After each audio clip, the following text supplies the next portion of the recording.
Eh, kijana, karibia nyumbani. Hapa ndo nyumbani kwangu.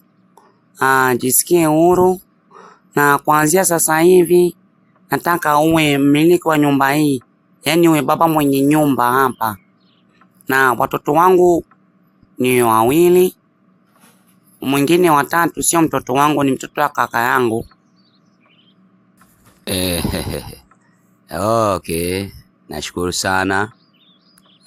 Na nimefurahi sana mimi kufika kwako, na kuahidi watoto wako watakuwa salama kabisa, maana wamepata baba nzuri na mtoa huduma nzuri. Nitakupa wewe huduma na watoto wako wote. Mbona unasema utatoa huduma kwa watoto wangu? Ni huduma gani utatoa kwangu na kwa watoto wangu?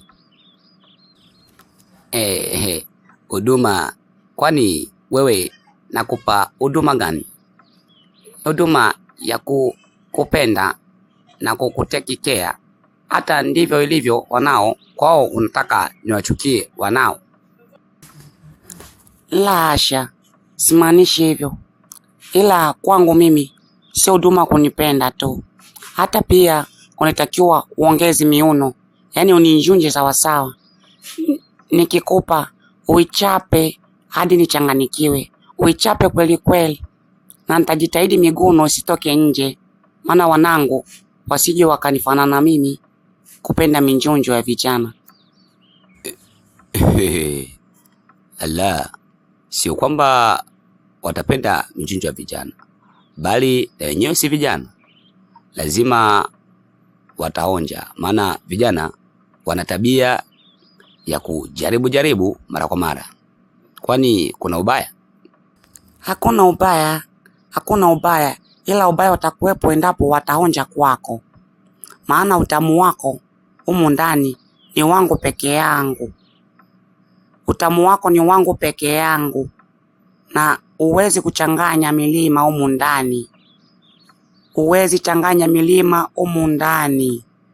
Na endapo ukitaka kujaribu, nikijua ama zako ama zangu, ama zako ama zangu, hata kama nakupenda vipi, ukichezea familia yangu, hakika utaniona mbaya sana kijana.